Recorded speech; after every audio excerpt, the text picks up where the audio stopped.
हम एक नया टॉपिक चालू करने वाले हैं जिसका नाम है गैसियस स्टेट। तो गैसियस स्टेट बहुत ही इंपॉर्टेंट टॉपिक है। इसके ऊपर बहुत साल क्वेश्चन आ चुके हैं नीट सीईटी और जेईई एग्जाम में। ओके, तो चलिए हम गैसियस स्टेट टॉपिक चालू करते हैं। ठीक है, okay, so this is our topic gaseous state. हाँ, अभी गैसियस स्टेट जब भी हम पढ़ते हैं ना, तो हमें चार पैरामीटर्स की बहुत ही जरूरत होती है। चार पैरामीटर्स हमें मालूम होने ही चाहिए, जो कि है pressure, volume, temperature and number of moles. This is our pressure P, this is pressure. Okay, next volume, temperature and number of moles. ठीक है, नंबर ऑफ मोल्स। ये चार पैरामीटर जो है वो बहुत ही इंपॉर्टेंट है as we consider this topic that is gaseous state. Okay, so पहले हम चालू करते हैं कि प्रेशर क्या होता है। ठीक है, सो प्रेशर तो आपको पता है, फिजिक्स में भी आपने पढ़ा होगा, pressure is equal to force upon area. Force per unit area बोल सकते हो आप, या फिर फोर्स अपॉन एरिया भी बोल सकते हो। तो what are the units of pressure? What are the unit मतलब प्रेशर किस किस में मेजर किया जाता है। ओके, तो फर्स्टली प्रेशर जो है वो एक यूनिट है बार। ओके, तो प्रेशर बार में मेजर किया जाता है। ओके, नेक्स्ट प्रेशर एटमॉस्फेयर में। ओके, सो प्रेशर 1 atm में, एटमॉस्फेयर में। तो हम देखेंगे कि इसमें रिलेशन क्या है। ठीक है, सो 1 atmospheric pressure is equal to 1.01325 into 10⁵ pascal. This is our unit of the pressure. 1 atmosphere मतलब जो एनवायरनमेंट में जो प्रेशर है वो हम मेजर करते हैं एटमॉस्फेयर में। ठीक है, तो 1 atmosphere is equal to 1.01325 into 10⁵ pascal. This is the unit of the pressure. Okay, next 1 atmosphere और एक यूनिट है 1 atmosphere is equal to 10⁵ newton per metre square. ये बहुत सारे कन्वर्जन्स है जो कि हम देखने वाले हैं। ठीक है, 1 atmosphere is equal to 1.01325 bar. ये भी एक इंपॉर्टेंट कन्वर्जन है। Okay, next 1 atmosphere is equal to 760 bar. Okay, या फिर 1 sorry not bar, this is our torr. Okay, next 760 mm of Hg मतलब हाइट ऑफ द मर्क्यूरी। ठीक है, so these are the conversions of the atmospheric pressure to the various conversions. ठीक है, तो ये एक बहुत ही इंपॉर्टेंट फिनोमिनन है कि आपको प्रेशर एटमॉस्फेयर में दिया जाएगा, कभी पास्कल में दिया जाएगा, कभी न्यूटन पर मीटर स्क्वायर में दिया जाएगा। ठीक है, तो ये बहुत इंपॉर्टेंट कन्वर्जेंस है। ठीक है, ओके, नेक्स्ट हम देखेंगे is the volume. Okay, so volume क्या होता है? Volume, it is the space available for the molecules, for the gaseous molecules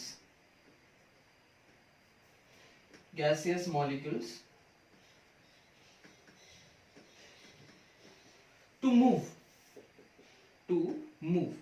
मतलब क्या कि सपोज मैंने एक कंटेनर का वॉल्यूम 1 लीटर है। ओके, तो उस कंटेनर में जो गैसेस मॉलिक्यूल के लिए जो स्पेस है वो कितनी है?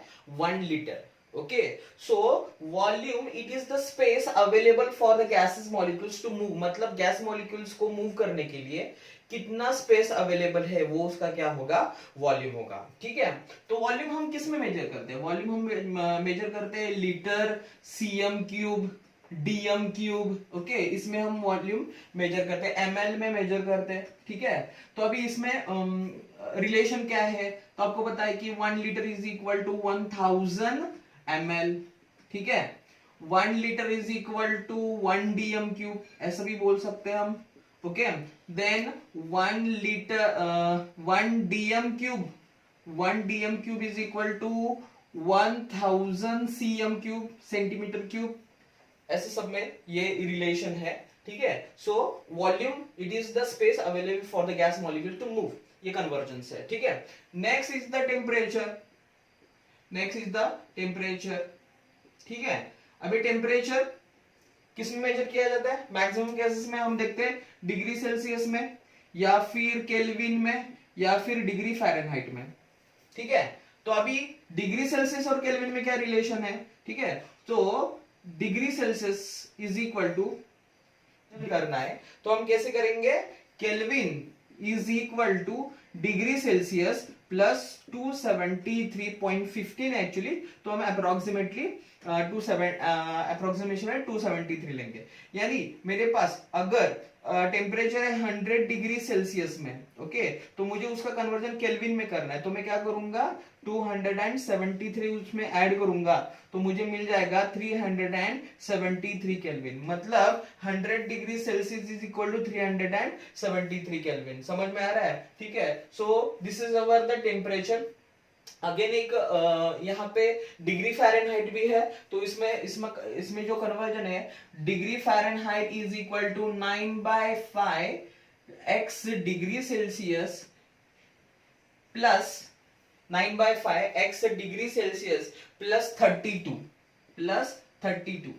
इसका मैं एक एग्जांपल बता दूं आपको। सपोज मेरे पास 45 डिग्री सेल्सियस है, ओके, उसका कन्वर्जन मुझे किस में करना है? फ़ारेनहाइट में करना है। तो मैं क्या करूंगा 9/5 इंटू 45 प्लस 32, ओके। तो क्या आएगा 9, ओके, इसको 9, okay, 9 into 9 81 plus 32 3 11, so degree Fahrenheit, okay. समझ में आ रहा है? हाँ। So this is the volume, this is our temperature, okay, and there are the conversions, okay. Number of moles, ये भी बहुत इंपॉर्टेंट है। Number of moles is equal to given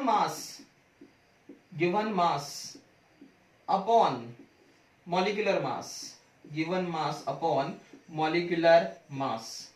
अभी गिवन मास सपोज आपको दिया है 32 gram of oxygen, okay, 32 gram of oxygen, ये तो आपका गिवन मास हो गया, ठीक है। और मॉलिक्यूलर मास ऑक्सीजन का एक का कितना होता है? 16। ऑक्सीजन O2 के फॉर्म में होता है, तो कितना हो गया 32, 16 इंटू 2 32, सो कितना हो गया यहाँ पे 32। तो नंबर ऑफ मोल्स कितने आएंगे? 1 आएंगे। So this is our number of moles. Suppose आपको नंबर ऑफ मॉलिक्यूल्स कैलकुलेट करने हैं, तो number of molecules is equal to number of moles into Avogadro number, that is 6.023 into 10⁻23। अभी मेरे पास नंबर ऑफ मोल्स कितने हैं? 1, मतलब नंबर ऑफ मॉलिक्यूल्स कितने आएंगे? 6.023 इंटू 10⁻23। मॉलिक्यूल्स ये है, मॉलिक्यूल्स। समझ में आ रहा है आपको?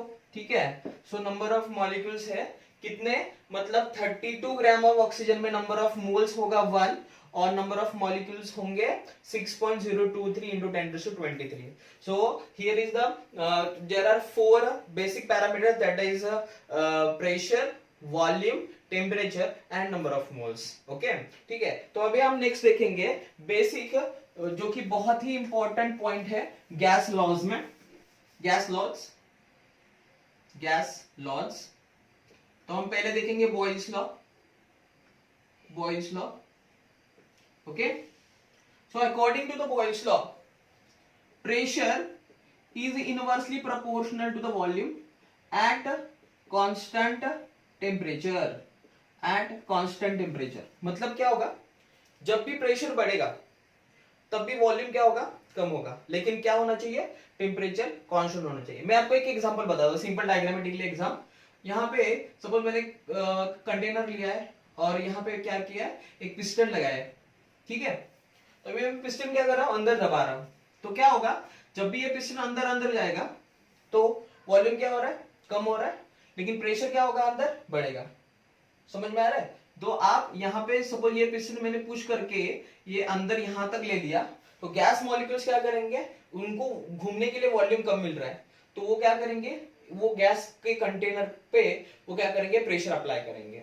ठीक है, सो जैसे जैसे प्रेशर बढ़ेगा वैसे वैसे वॉल्यूम कम होगा, या फिर जैसे जैसे वॉल्यूम बढ़ेगा वैसे वैसे प्रेशर क्या होगा, कम होगा।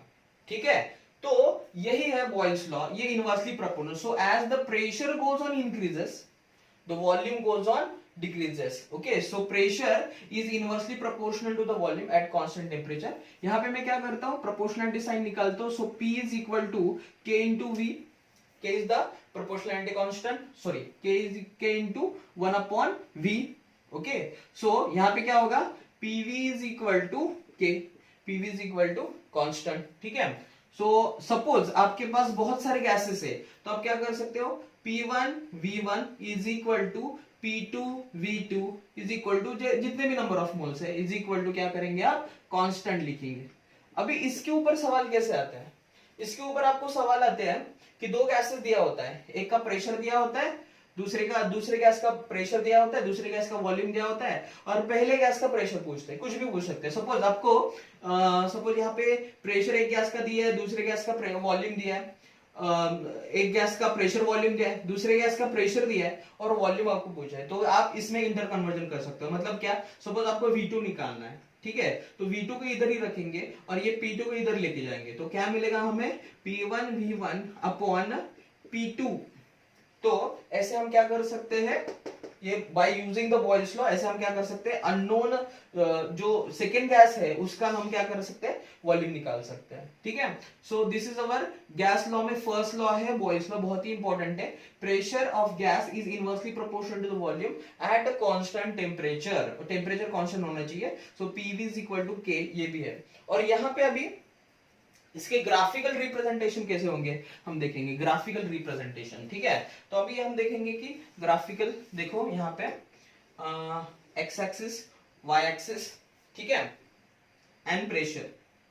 ठीक है, तो जैसे जैसे वॉल्यूम बढ़ता जाएगा वैसे वैसे प्रेशर कम होता जाएगा। ये देखो, देखो यहाँ पे, आप ये देखो यहाँ पे वॉल्यूम ज्यादा है, ओके, तो प्रेशर क्या है, कम है। यहाँ पे प्रेशर बहुत ज्यादा है लेकिन वॉल्यूम क्या है, कम है। ठीक है, तो ऐसे एट कांस्टेंट टेम्परेचर ये ना, ठीक है, ऐसे कौन सा है, हाँ, यहाँ पे सपोज ये टेम्परेचर T1 है, ये T2 है, ये T3 है, ऐसे कौन सा है। Okay, so this is our Boyle's law. Again एक रिलेशन है, अगेन एक ग्राफ है। ठीक है, हम एक्स वाई एक्सिस पे लेंगे PV, okay, and x axis पे लेंगे P। हाँ, सो कांस्टेंट, देखो ये चेंज नहीं होता, देखो ये स्ट्रेट ग्राफ है at constant temperature T1 T2 T3, T1 T2 and T3। So PV is equal to constant ना, तो कांस्टेंट ही है, चेंज नहीं हो रहा प्रेशर के साथ, तो कांस्टेंट ही है। ठीक है, तो ये हो गए ग्राफ्स बॉयल्स लॉ के, समझ में आ रहा है। ओके, नेक्स्ट हम देखेंगे Charles law. Charles law, okay, according to the Charles law volume is directly proportional to the temperature। अभी क्या कांस्टेंट होगा, at constant pressure, at constant pressure P। Okay, मतलब क्या कि प्रेशर जैसे जैसे बढ़ता जाएगा वैसे वैसे टेम्परेचर, या फिर टेम्परेचर जैसे जैसे बढ़ता जाएगा वैसे वैसे क्या होगा, volume, not the pressure, volume. So as the temperature increases volume will also increases, so it is the directly proportional relation। ठीक है, so volume is equal to K into T, proportional sign हटाया, constant आ गया। Okay, so V upon T is equal to K, ये इधर लिया। Okay, so suppose मेरे पास, जैसे मैंने बॉयल्स लॉ में रिलेशन बताया था आपको, तो क्या मिलेगा, V1 upon T1 is equal to V2 upon T2, वैसा एक रिलेशन मिलेगा। तो आपको सपोज T2 पूछे है तो आप क्या करेंगे, उसको इंटर कन्वर्ट करके कोई भी वैल्यू, मतलब ये चारों वैल्यू में से कोई भी एक वैल्यू आपको निकालनी है, तो बाकी तीन वैल्यू आपको मालूम होना चाहिए। ठीक है, सो V1 निकालना है तो T1 को इधर ले लो, सो V2 into T1 upon T2 आप फाइंड आउट कर सकते हैं V1। तो बहुत ही इंपॉर्टेंट और बहुत ही इजी ग्राफ निकालना है। ओके, तो ग्राफ कैसा होगा, वॉल्यूम एंड टेम्परेचर। अभी टेम्परेचर में कौन सा एक्सिस पे लूंगा, एक्स एक्सिस पे वॉल्यूम, ठीक है। हाँ, तो ये क्या आएगा, डायरेक्टली प्रोपोर्शनल। जैसे जैसे टेम्परेचर बढ़ता जा रहा है वैसे वैसे वॉल्यूम भी बढ़ता जा रहा है, ठीक है। तो ये हो गया हमारा चार्ल्स लॉ, ओके।